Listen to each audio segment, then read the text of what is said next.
How do you think comedy has changed now because of things that you did? Well, it's nice of you to put me in some area like that, and I know I've had an influence on certain comedians or some most who might otherwise have maybe not even ventured out, but so did the glut of comedy clubs have an influence, because there were these places like gymnasiums really for people to go and work out and test it. But in terms of my own influence, I know it's about influence. How did you phrase the question? I'm sorry. Well, how has it changed now? Oh, how's it changed? Yeah, that's by the way, Judy, that's a media question. How has comedy changed? I didn't mean it like that. How has rephrase? Sometimes they say, "Where is comedy heading?" At least you can say that. They'll say, "Well, where is comedy heading?" I'll say, "Well, I don't know, but I saw it waiting for the Columbus Avenue bus this morning. It might be going downtown." But I don't mean to belittle it. It's a good question. I don't know that there is a thing called comedy. The whole culture was affected.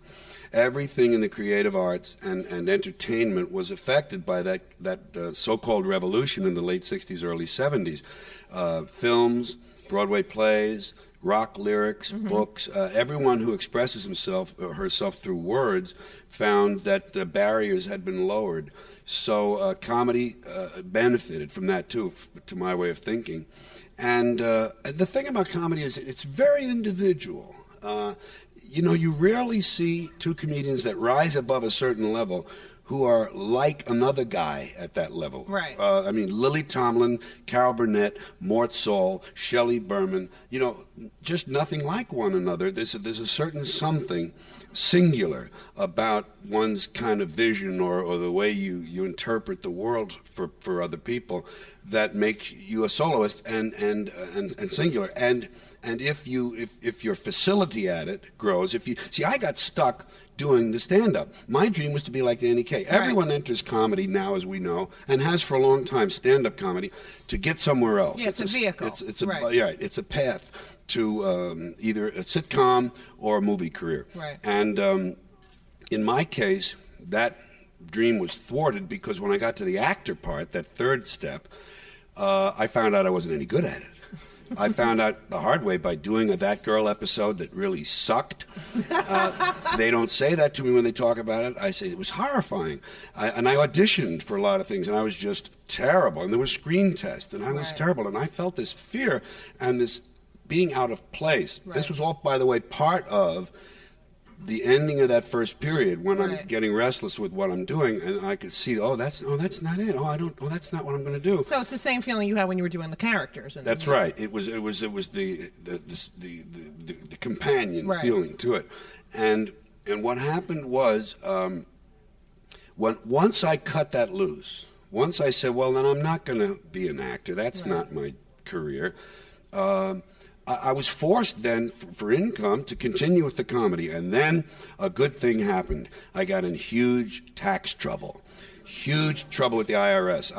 During the cocaine years, I ignored my finances, and things were done in my name, not dishonest things, but mismanagement, where I wound up with a big balance with the IRS. Right. And this was in the era of 70 cents on the dollar taxes, which went then to 50, but still, whatever I earned, half of it was due that year, and the other half was for paying the back taxes, and I hadn't bought a cheeseburger yet nor a ticket to go work somewhere. Right. So with interest and penalties, it was just getting bigger and bigger, and I had to stay on the road. I couldn't even think about maybe I'll try this or maybe. I had to go out there where the money was, and that turned me into a craftsman. That turned me, because HBO was always at my side. They were always willing to do another show, and it was every 2 years. So I have a little kind of an anal side that says, okay, let's organize, let's get ready. Right. And I would build these shows, and it made me write. It made me a better writer and a better comedian. And I'm thankful for the odd way it happened, even, because I would have wound up with some mediocre comedy acting career that by now would be over. Right. And how would I have developed any of my art? I wouldn't have been able to. Why do you keep? Well, entertainer is the word I work under. I'm an entertainer. I'm a stand-up comic. But there's an artist at work in here. And an artist has a kind of song to sing, or something to get off his or her chest, just something you got to kind of keep telling the world, and you keep looking deeper in yourself and at yourself vis-a-vis the world as it changes and as you mature and get a richer matrix. The thing is, with age, you have a richer background of information with which to compare new information. Right. So when I see something at 63, it's a much more textured mixture of what my reaction than when I was 23 or 33. So you just become more and more of a craftsman and an artist as well. And that person is always on a journey, I think. I think an artist kind of doesn't know where they're going necessarily, but they know it's kind of like out there and it's down this road, and I'll just keep challenging and looking under a little more. So that's where it comes from. It comes from the need to be this thing I am in the universe. And I do have that organizational side. I'm lucky, besides the kind of creative spirit, and I go to sort of like that oversimplified right brain, left brain thing. Right. Besides that spirit, that's no barriers, there's another one saying, write it down, classify it, index it, where does it belong? Put it down there. Oh, look, it fits with that. Oh, these two go together. Wow. Right. I have 1,500 files in my computer. They vary from week to week. I kill 3 and add 4 or whatever, but there are about 1,500 files.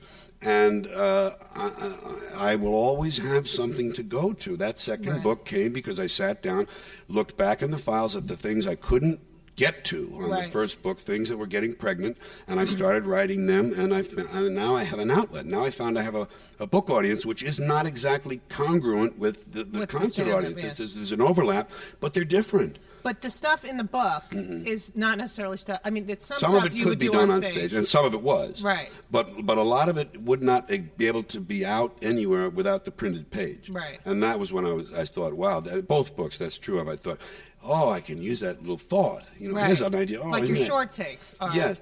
That just seems to me. Why don't they have deserted breakfast? Just the nice thing is, there are three parts of me that get served with my work. One of them is the analytical, the language guy who's kind of trying to deconstruct how we speak to one another and the words we use and how funny and odd things are sometimes. And then there's this disappointed idealist who has become cynical now, and then has these issues and the larger questions and the bigger things: war, genocide, love, hate, abortion, and politics and society and all that. And then there's this child. There's this innocent kind of wonder, and then that one gets served too. So it's not a one-note opera. It has these different flavors, and that's what I think has helped me to last, because there's some variety in what I do. I asked several comics, if you could ask George Carlin a question. And one person emailed me and said, the thing I remember most about him is he once did the Johnny Carson show, and you did 5 or 6 minutes on war. It wasn't that funny, but it was poignant, and you sat down, and Johnny said, well, that was, whatever. And you said, well, I had 6 million people watching, so I wanted to say something, which most people would sell out and say, I got to get the laughs, got to get the laughs, got to get the gigs. Well, I don't think I have something to show or teach or tell. Right. I never can proceed from that point of view. There are things that happen that people will say to me, well, gee, I started looking at this thing a little differently after I heard that show, and that always feels kind of good.